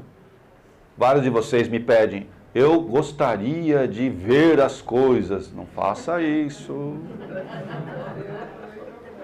Pensa que vai ver só coisa boa. Eu falo, então vou ter um filtro, né? Só vai passar os filminhos legais, que eu vou ficar com um amorzinho, assim. Você vai ver tudo. Vai ver tudo. Então, cuidado que você pede, ou cuidado para não desenvolver certos campos de energia, porque você não vai ter controle com isso. Deixa esses campos, se for permitido, ele vai vir naturalmente para você. Não force. Deixa acontecer. Em situações você vai ver, situações você não vai ver. E vários médicos falam, eu via tudo, de repente eu não vejo mais nada. Sabe por quê? Porque muitos de vocês mudaram de função aqui dentro. E quando você muda de algumas funções, você perde algumas capacidades para fazer o quê? Para instigar outras capacidades mediúnicas. E você fala, mas eu não quero deixar de ver as coisas, mas a sua função exige que você use mais a sua intuição do que veja. Que é natural, não tem nada de errado isso. É assim que funciona. Veja se aparece algum desses sintomas da mediunidade. Isso são demonstrações. Se você for procurar um médico, ele vai te dar um remédio e vai continuar com os mesmos sintomas. São sintomas de mediunidade. Coloquei 10 itens. É 10, né? Isso. 10 itens. Inclusive o último você fala, eu estou morrendo de sono, os olhos ficam lacrimejando, certo? Estou entendendo o que está acontecendo. É sono, vai nessa. Chega na casa da pessoa, vai dormir. Isso, fica morrendo de sono, não entende o que acontece. São sintomas mediúnicos seu. Então, é assim. E aí você não sabe o que você fez, né? Dormiu na cama da pessoa, você limpou ela, limpou a cama dela, aí sai toda a... Limpou ela e a cama. Eu sempre falo que o nosso quarto é o nosso templo. Tem que ser. Tony, esses cursos que existem por aí de projeção astral, qual a sua opinião, se funciona, se... Funcionar, funciona, mas eu não recomendo. Eu vi que você não recomenda há muitos anos. É verdade, continua não recomendando. Mas funciona. Funciona. E a pessoa que faz, ela está protegida, amparada ou ela... Não. Funciona, a projeção funciona. Só que não funciona no nível que alguns ficam propalando aí, né? Você não consegue sair do planeta Terra projetado, não dá. Você fala, eu vou lá para Marte na projeção. Você vai sim. Não sai da Terra. Não é permitido sair do planeta. Mas eu não recomendo a projeção porque nós já somos descolados naturalmente. Se você faz técnicas de projeção, que você está fazendo o quê? Você está ficando mais fora da casinha. Pode ter efeitos devastadores para você. Não recomendo fazer. A questão de bocejos e lacrimejamentos, às vezes eu estou tratando alguma pessoa na maca e eu tenho esse processo. É um processo de limpeza. É de limpeza? É de limpeza. É melhor que você faça isso do que você ficar... Daqui a pouquinho você explode. Acontece isso aí depois que eu consigo... Aí vem as percepções. Sim.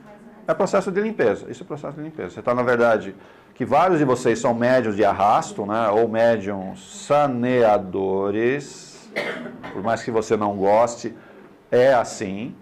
Basta você estar perto de alguém, não precisa muito perto, né? Já está perto, você já vai limpando da pessoa, você faz isso.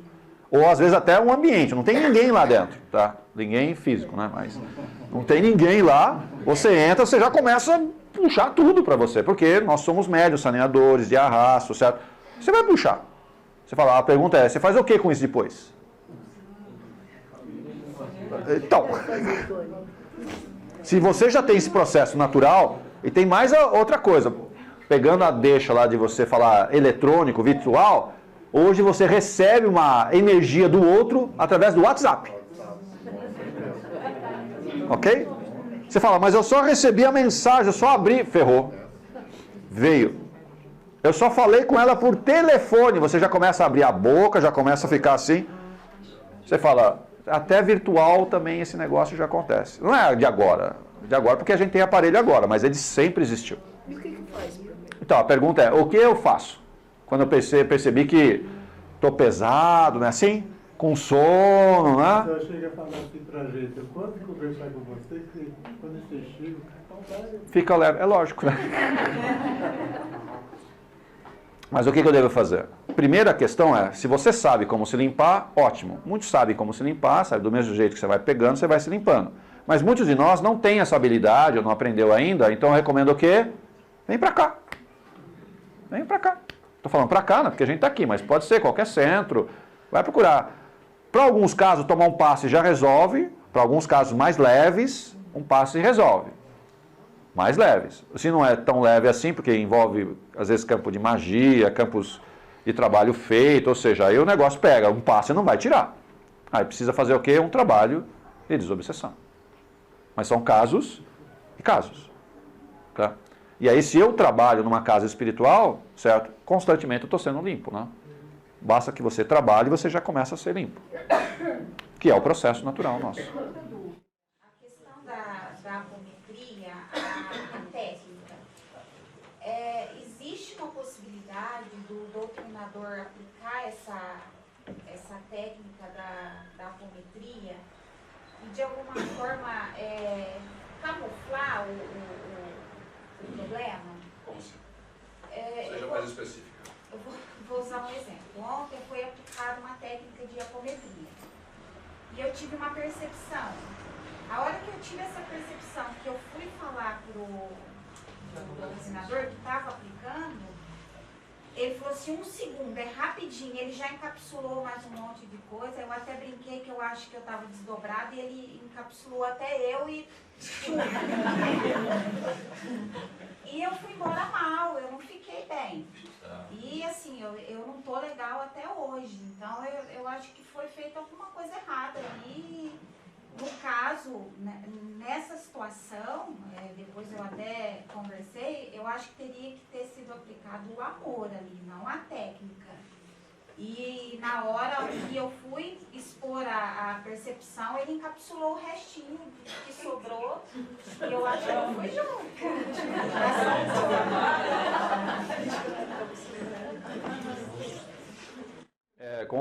Como eu já falei, né, as técnicas são úteis para vários trabalhos, funcionam muito bem. Tá? A maioria de nós não consegue pensar uma coisa e falar outra, não consegue, você fica mais ou menos alinhado. Tá? Mas com o treinamento você consegue fazer, ou seja, você vai falando uma coisa como se estivesse dando um comando verbal, mas a sua mente está fazendo outra coisa. Isso é possível fazer, mas é um treino que você tem que fazer com você. Tá? E provavelmente ele fez isso, tá? Ele estava dando alguns comandos verbais e mentalmente fazendo outra coisa. Tá? Esse de encapsular não foi isso que aconteceu com você, tá? Como o seu caso específico. Não é você que foi encapsulado, outras coisas foram realmente. O seu caso é que você ficou com um resíduo de energia Você deveria ter pedido para cuidar de você. Deveria ter pedido, porque você não podia ter saído assim. Ou você não cuidou lá em cima. Você estava ontem aqui? Não, ela não Do outra casa? Deveria ter pedido ou falar, olha, não estou bem. É responsabilidade do coordenador do grupo, né? Limpar os médiuns antes de ir embora. É responsabilidade dele, ele deveria ter pedido. Você deveria ter pedido, falando, não estou bem. No nosso caso aqui, né, quando as rodas às vezes não dão conta, às vezes dos assistidos, a gente tem esse corredor aqui, né? Vulgo buraco quente. É mais ou menos isso, certo? É que tudo o que os outros não conseguem resolver, ó, vai lá. Vai lá. Ou seja, a gente trata não só assistidos ali, né? Mas também trata os médiuns ali também. E a gente tem por hábito, né, tratar nas rodas os próprios médiuns, tá? Trata os assistidos e também trata os médiuns. É normal, a gente faz isso aqui. Eu não estou falando que garante 100% todo mundo sair bem, certo? Mas a intenção é o máximo possível cuidar. Desde que o médium fala, ó, não estou bem, se ele falar, a gente vai lá e cuida dele. Ou cuida na roda, ou, tem alguns casos que vai até para a maca, né? Cada caso é um caso. Um dos casos mais complexos fica aqui nessa... Vocês estão entendendo? Essa lateral aí é meio... E aí a gente descarrega tudo que tem que ser feito, cuida, não só espiritualmente, mas fisicamente também mexe bastante com as pessoas.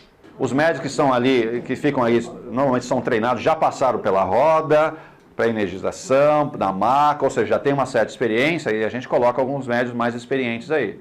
E aí é as buchas, né? Aquilo que o negócio está pegando, vai lá. E a gente vai cuidando, vai cuidando, vai cuidando. Não só de assistidos, mas também os médios, né, de uma maneira geral, passam por lá também. E aí, se precisa mais de cura, eu tenho médicos que trabalham só com cura. Se é para puxar coisas um pouco mais... Também tem. A gente tem qualquer remédio, a gente dá um remedinho ali. A gente cuida. Mas as macas, né, ou as macas não, as rodas também têm essa capacidade de gerar. Normalmente na roda, nas nossas rodas aqui lá, eu não sei como é que funciona, a gente tem gente de cura na roda, a gente tem gente de desobsessão, ou seja, de incorporação, de doutrina, a gente tem isso também. Então, se a roda muitas vezes não dá conta, manda aqui para baixo, a gente cuida. A gente funciona assim. Nessa situação, se ela incorpora um dos guias para limpar, ela já está resolvida? Seria o mais indicado. É o indicado. Seria o mais indicado. Lá é permitido incorporação? Sim. É? Deveria ter trazido uma entidade sua. Deveria. Você não está bem? Mas você sempre foi estranho, né? Não sei o que você está falando. Bem-vinda! Não sei o que você está falando. Bem-vinda ao mundo dos estranhos. Ah, mais estranho. Ah, tá bom. Então eu estou entendendo. Então tá bom. Então tá bom. Você sabe que sempre foi meio fora. Você sabe disso. Você sempre foi. Pode falar isso que eu ouço 24 horas. Eu só repeti o que a gente está percebendo em você. É básico isso. Mas não é o seu caso, certo? Tem uma montoeira aqui que é exatamente igual. Você fala, você é um pouco fora da casinha, muito fora da... Um pouco fora. Vai fazer o quê? Não tem nada de errado. Não tem nada de errado. É uma situação assim, que você fora da casinha, às vezes incomoda, né? É aí que tá, certo? Eu tenho que aprender a lidar comigo, tá? Independente do que os outros falem. Porque vai incomodar as pessoas? Lógico que vai incomodar. Nossa energia irrita certas pessoas. Não dá para perceber isso? A gente irrita certas pessoas. Fiquei com vergonha que o outro vai falar que ele é macumbeiro. É, pode ser. Então assume, eu sou macumbeiro, ponto. Eu falo que eu sou macumbeiro. Assume isso. Para de falar, não sou, não mexo com isso. Para, as pessoas falam isso de você mesmo, tá tudo bem. Eu estou falando que você faz. Assume, ou seja, eu sou meio diferente. E é verdade. A maioria que trabalha em casas espirituais é um pouco diferente. Vai falar o quê? Eu não sou? Ah, me desculpe, você é um pouco diferente. A gente vê as coisas um pouquinho diferentes, percebe as coisas um pouquinho diferentes, tem uma sensibilidade que os outros normalmente não sabem lidar. A gente tem isso. E ajuda muita gente, ou seja, puxando, limpando as pessoas. Como se nós fôssemos vampirizados o tempo inteiro. E é por isso que eu preciso estar numa casa espiritual para me manter mais equilibrado. Porque chega um momento que parece que o negócio acabou. Eu preciso ir lá e, sabe, voltar, me restabelecer de energia, mas é o tempo inteiro assim. Tá? Mas ontem eu acho que você falou que você deveria ter falado, ou se existe a oportunidade de você mesmo trazer uma entidade sua, né? E... Ela trabalha com a linha de Umbanda? As entidades de Umbanda, não estou falando que é Umbanda, mas... Ah, então, devia ter trazido o seu caboclo. No seu caso, o seu Exu seria melhor. No seu caso, o seu Exu ia dar conta rapidinho disso. Tá. Aí você fica acessando esse cara aí, mas tá tudo bem. Nós podemos limpar o outro, legal. Mas eu tenho, como médium, eu tenho que aprender a me limpar sozinho. Você é o seu caso. Eu sei que você é novato, você está aprendendo. Calma. Calma, calma. Não tem nada de errado. Calma. Você vai falar, mas eu não tenho essas entidades. Você tem as entidades, sim. Você pode não chamar ela de Exu, mas ela vai ser o quê? Em outras doutrinas, ela vai ser o quê? Um guardião. Vai aparecer como um romano, vai aparecer como um soldado, certo? Ou vai aparecer com um tridente na mão, falar, eu vou te furar, e faz isso. A pergunta é, qual é a linha que você está acostumado a lidar? Essa entidade vai ser a mesma, que sempre está com você. Calma, calma, calma. Você é novata, está aprendendo. Com o tempo você vai entender que isso é mais natural. Mas nós, médiums, precisamos fazer o quê? Aprender a se limpar. E todo mundo sabe, de um jeitinho ou de outro, sabe se limpar. Mas tem algumas coisas que ultrapassam a nossa capacidade no momento. Aí você tem que pedir ajuda para alguém, que é normal, não tem nada de errado. Pede, ó, não estou bem, não estou conseguindo me limpar. E vários de vocês falam, não consigo trazer minha entidade. Não é bem isso, mas vou deixar que seja assim. Não consigo trazer minha entidade. Não é verdade, você consegue. Mas de algum jeito você está se bloqueando. E aí é tão interessante quando você vem aqui atrás, a sua entidade vem. Você fala, mas como que é possível isso? Ela vem, na boa, assim, tum, primeira coisa. Mas no seu caso tinha que ser o Exu, tá?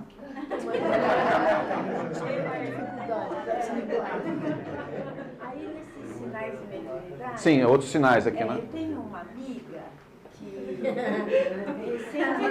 É uma amiga? Uma amiga sua, vamos lá. Que frequentemente tem a seguinte situação. Vamos lá. Quando ela vai dormir, ela tem pensamentos assim que na mente vem uma história inteira. Não necessariamente com sofrimento, não necessariamente espetacular, mas uma história que se ela pegasse um lápis, ela poderia escrever e seria uma história, assim, com começo, meio e fim. Às vezes até demorado. E depois, ela não conhece essas personagens, ela não conhece essa história, nunca viu essa história, no entanto, ela se delineia, assim, firme. Uhum.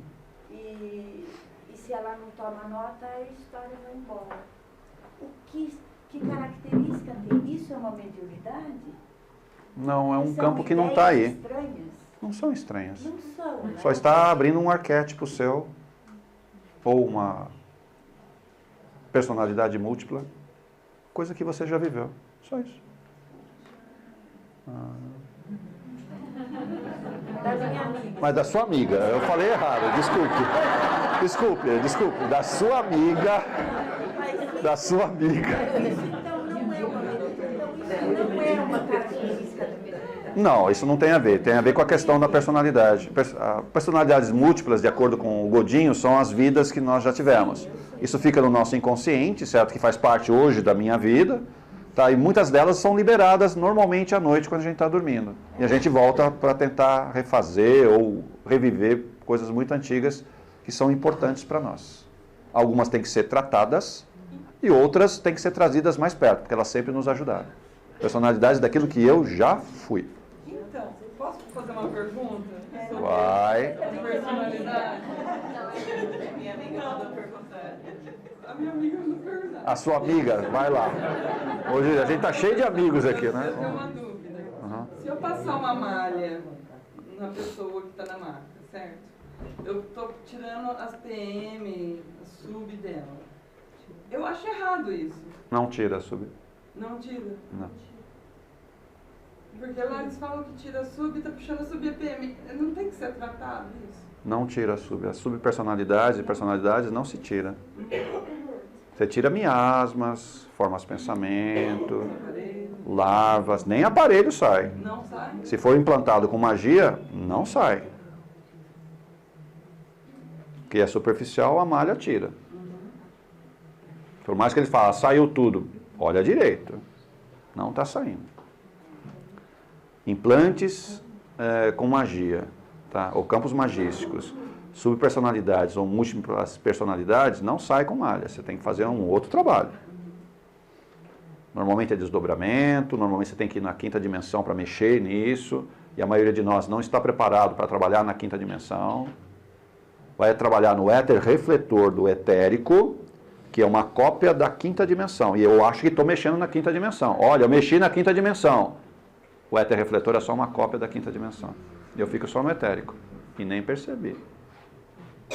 O médium clarividente é a mediunidade mais facilmente enganada. Em todos os modelos mediúnicos que nós temos, a clarividência é a mais fácil de ser mexida, de ser mudada. E quem faz essa mexida? As trevas. Facinho. Ainda tem mais um detalhe.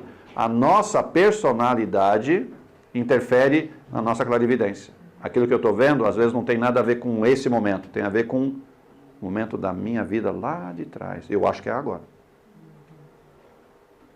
Por quê? O meu estado de consciência, nesse momento, está sendo subjugado por uma personalidade minha lá de trás. E aí, o que ela traz? A percepção dela, não a minha.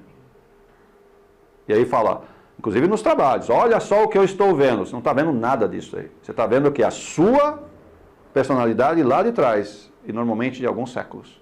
E você traz isso para o trabalho. E sabe o que está sendo tratado ali? Não é uma entidade, é a sua personalidade. Inclusive, você vai incorporar, não um obsessor, nem uma entidade de limpeza, vai incorporar a sua personalidade. E vai ser tratado como uma entidade. Eu tenho muito essa facilidade de incorporar a... Não é sua amiga não, né? Não. É você mesmo, vamos lá. Vamos lá. A sub do assistido. Isso é normal acontecer. O médio de arrasto ou o saneador, né, a tendência dele é interagir muito forte com a subpersonalidade da pessoa. É muito forte isso. E aí o médio sente, né? Ele tem sensações meio estranhas. Você fala, são as energias da pessoa. Não, é a subpersonalidade dele, que é dessa vida, né? Que você está interagindo e está puxando para você. Isso é normal um médium, um saneador fazer. E aí? Vocês gostam de experimentar ou tem medo?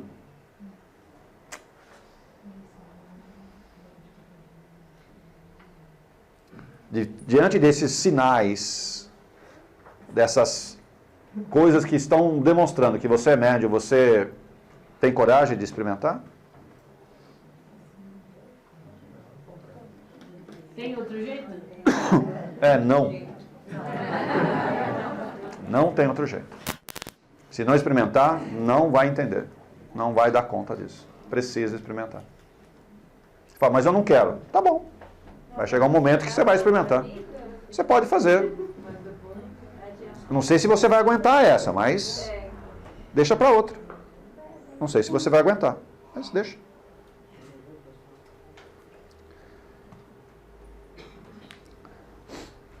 E o Espiritismo tem uma definição clara sobre isso?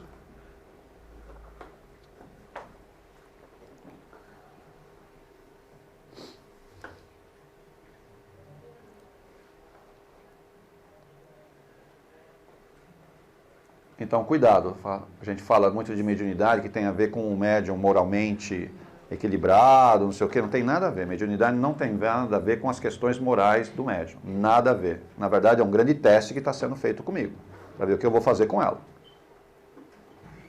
Infelizmente, muitos de nós fazem algumas coisas que não pode, com a sua mediunidade. E o médium nada mais é do que, aqui é um rio da vida, e você fica o tempo inteiro entre margens diferentes. Qual é a margem que você fica? Cada um está numa margem que escolheu. Fica o tempo inteiro de um lado, do outro, do lado, do outro, de um lado, do outro. E isso o tempo inteiro. E não precisa estar dormindo para fazer isso. Você faz isso durante o dia. Gostei disso, bonito. Antônio, uma pessoa pode ter vários tipos de mediunidade? Todos nós temos todas as mediunidades que você possa imaginar ou que você nem saiba. Elas vão se manifestando de acordo com as necessidades de desenvolvimento do meu espírito. Por isso que às vezes é trocado, então... Sim. Como nós somos muito apegados a determinados modelos, a nossa tendência é reclamar quando alguma mediunidade mudou em mim. Eu era desse jeito, de repente mudou, e você é culpado por ter mudado a minha mediunidade. Eu transfiro a culpa para alguém. Mas às vezes você dá graças a Deus. Dá graças a Deus?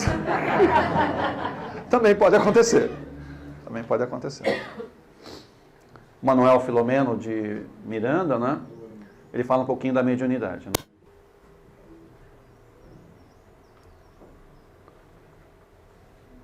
E algumas finalidades aqui da mediunidade. Não sei se vocês vão concordar. Por que eu sou médium? Precisa ver qual delas você está encaixado. Vai falar que só as 4, aí está muito estranho. Escolhe uma delas. Por que hoje você é médium? É?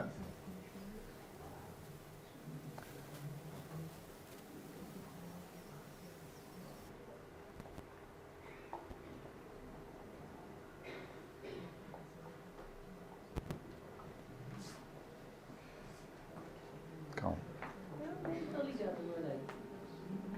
Estou pensando nos 4 aí. Ó. Aonde vocês acham que a gente está aqui? Esquece o planeta, eu quero saber você. Está onde? Dá para entender aqui? Sim.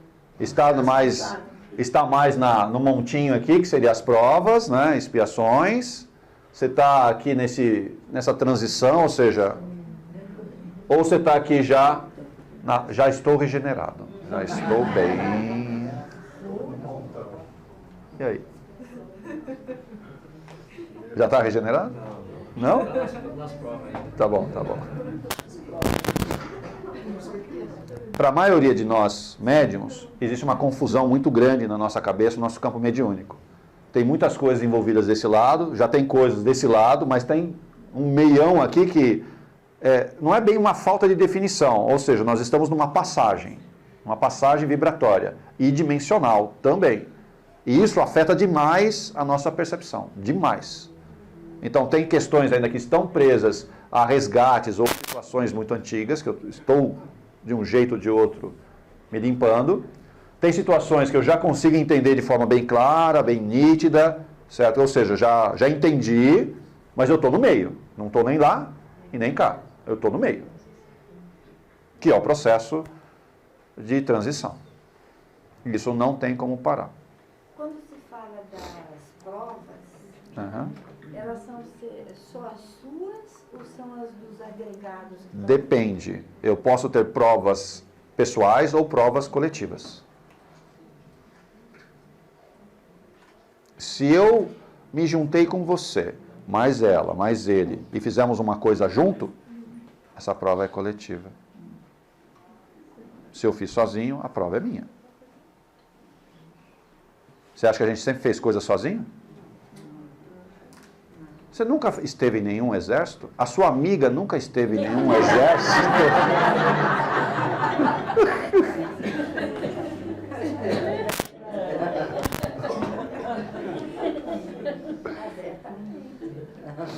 Então, se a gente teve algum exército, fez... Não foi esse o ponto. Qual é o ponto? Porque não existe assim nenhum sinal de doença iminente, nenhum tipo de dificuldade mais essencial, mas os agregados têm muitas dificuldades. Qual o problema? Então, essa prova é sua também? A prova sua maior hoje é saber que cada um tem que cumprir o seu karma.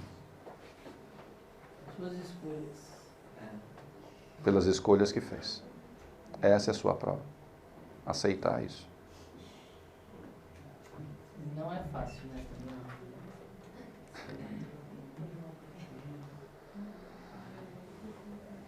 Mundos de expiação, que é o nosso caso aqui.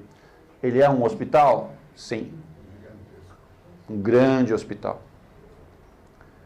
É um gueto, um subúrbio, é uma prisão? É a característica do nosso planeta. Todo mundo que está aqui só sai se alguém convidar para sair. Senão, não sai. Continua aqui. Ainda existe a possibilidade do convite para sair? Sair, sim. Não para voltar para o planeta de origem. Isso não mais. Sim. Para sair, sim.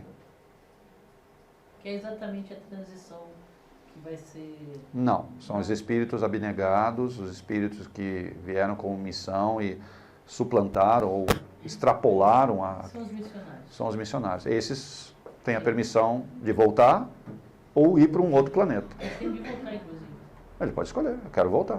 Geralmente eles escolhem voltar, não para o de origem. Não, voltar para cá. Ok. Tem a permissão. Quero voltar para a Terra, para ajudar. A maioria vai voltar para a Terra.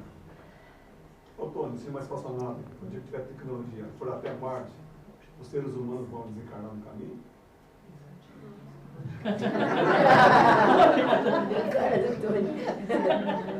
Quando sai, Quando? Quando? uns 10 anos. Vai desencarnar. A tecnologia ainda não está boa para 10 anos, não, vai demorar um pouco mais. A perspectiva é mais ou menos na década de 40, 50, que a gente chega até Marte. Marte é um pouco mais complicado. Lua é mais fácil. Chegar a Marte, que é o planeta mais perto, né? Mas chegar a Marte não é tão simples quanto parece. Tem um projeto que é só de ida, né? Sim. É para viver lá, é para ficar lá. Eu tenho um amigo que está inscrito. Então,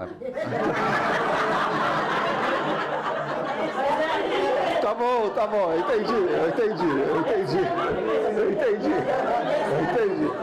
Tá tudo bem. Tá bom. Entendi. Não, a gente sabe que tem esse projeto.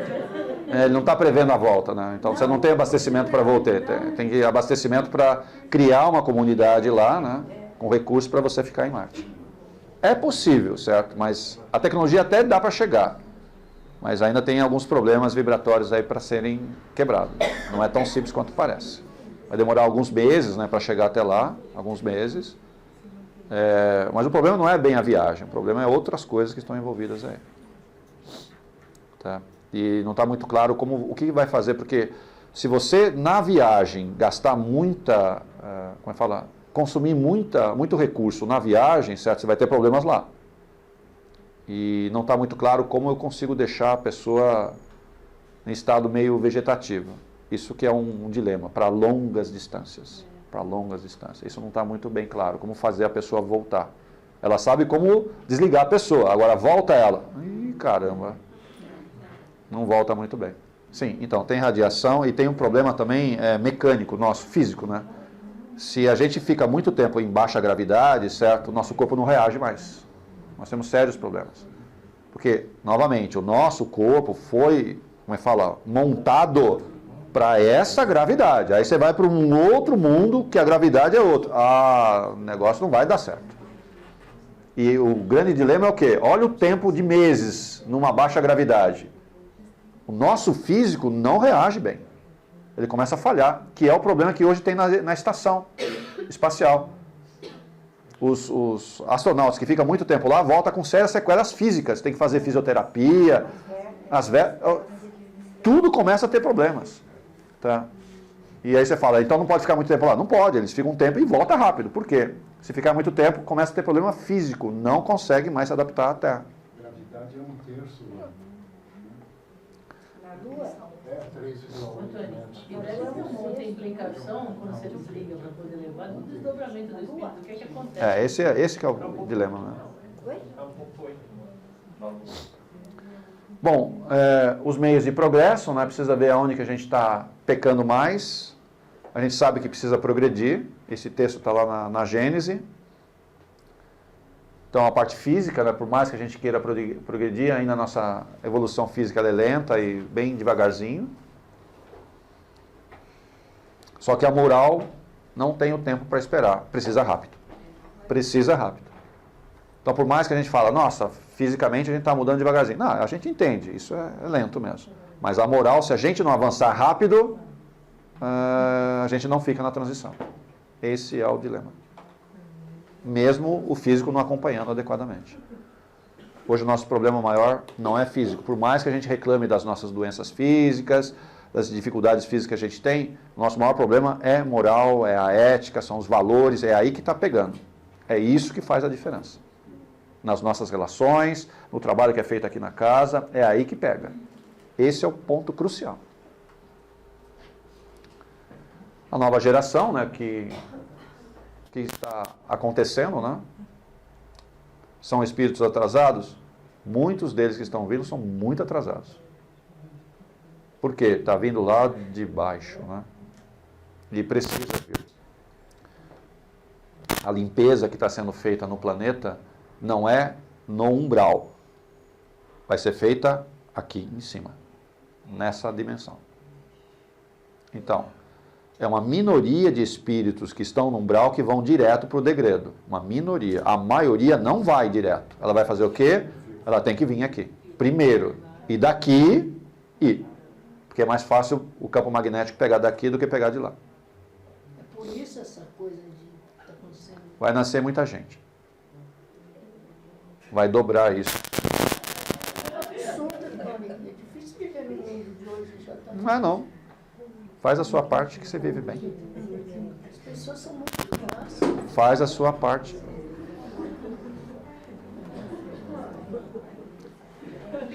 Provavelmente nós vamos ter esse pequeno campo magnético aí pegando a gente. Esse campo magnético vai ser muito estranho. De vez em quando eu tenho umas visões, até já escrevi um texto na revista que a gente tinha aqui também, exatamente desse momento aí. Quem está indo? Eu estava falando de mim e da minha esposa. Eu fui e ela ficou. No jornal. Foi no jornal. Foi. Esqueci o título dessa matéria, mas eu lembro. Um texto que a maioria ficou meio... Passado. Tony, qual a data realmente? Já está acontecendo devagarzinho, né? Uma parte já está separado. Não foi ainda, mas já está separado, né? Pronto para ir. Só está aguardando uma aproximação de um negócio aí. Começar a puxar. É um negócio. Vai ter um negócio aí estranho. A partir da década... não essa, a outra, né? Década de 30, começa... O campo magnético começa a mexer, inclusive na Lua. A nossa Lua vai mexer um pouco, né? A órbita dela vai mexer na Lua. Consequentemente, vai mudar nosso campo magnético da Terra. O ângulo também de inclinação da Terra, ele vai dar uma... E aí vários prédios talvez tenham problemas, porque você vai mudar o ângulo. Algumas coisinhas vão acontecer. Os engenheiros vão ficar louquinhos para ajustar algumas coisas. Isso, a partir da década de 30.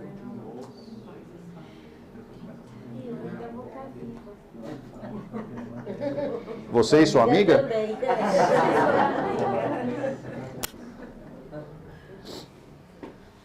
Então, mas quem está assim já na faixa dos 60, 70,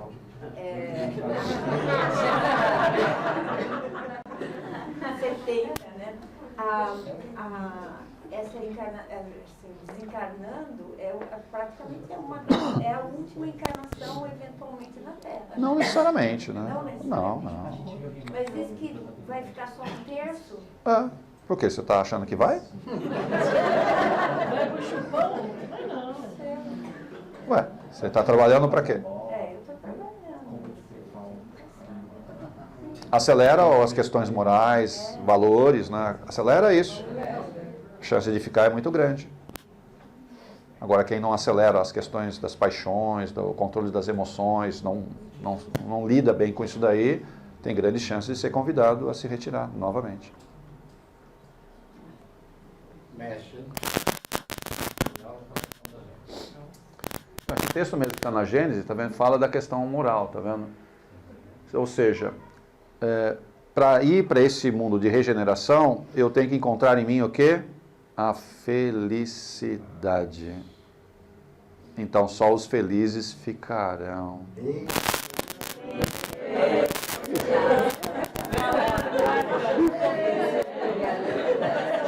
Agora mudou, né? Tá todo mundo feliz.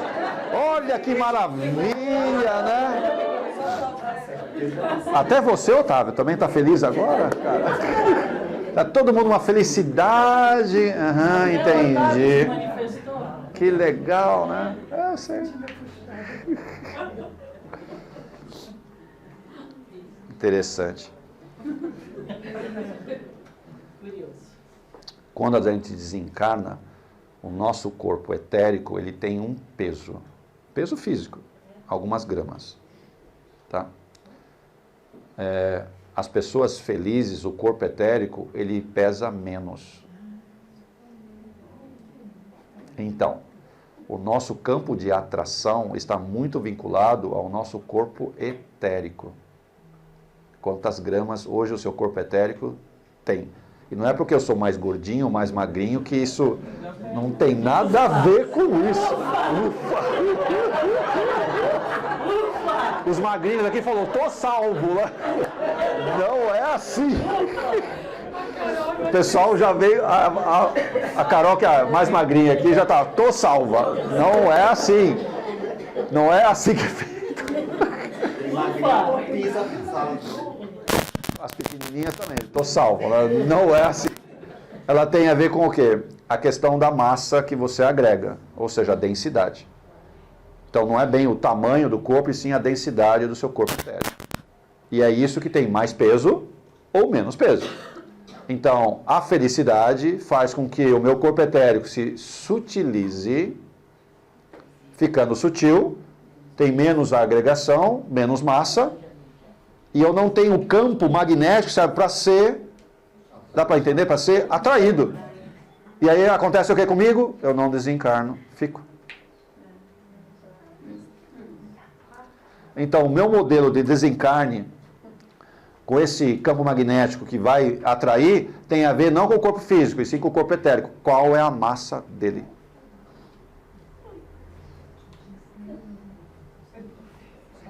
Então,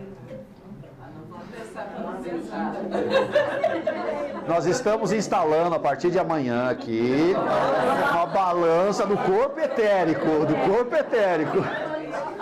Isso, a balança do corpo etérico, ver como é que a gente está, para ver, ó, tô pesando, tá mais leve, mais pesado. Isso. Diminuir o orgulho, diminuir o peso. Eu estou acabando, Cléria, só falta 2 transparências. Aqui falando um pouquinho mais do ensino, né?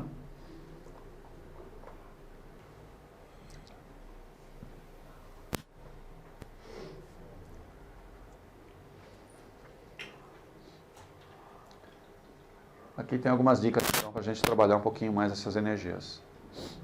Egoísmo é muito forte, né? Tem que trabalhar, então menos egoísmo, menos orgulho, menos apego às questões materiais. São regras básicas para diminuir o meu peso astral. É isso. Não adianta ir lá na academia, vou malhar, vou ficar... não vai resolver. Vou até fazer um regime, né? Fechar a boca. Não é isso que corrige.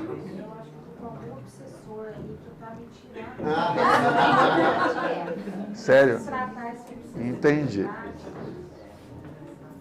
E aqui, para fechar, falando um pouquinho do bom médium, né? O bom médium. O bom médium. E a última linha, precisa ver se você encaixa.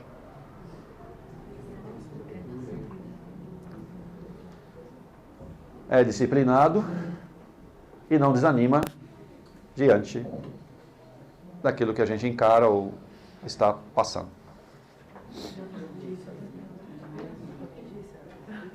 Dá? Tudo bem, senhores? Agradeço, espero não ter enchido muito o saco de vocês e até outro dia, se Deus quiser. Vamos com Deus, pessoal.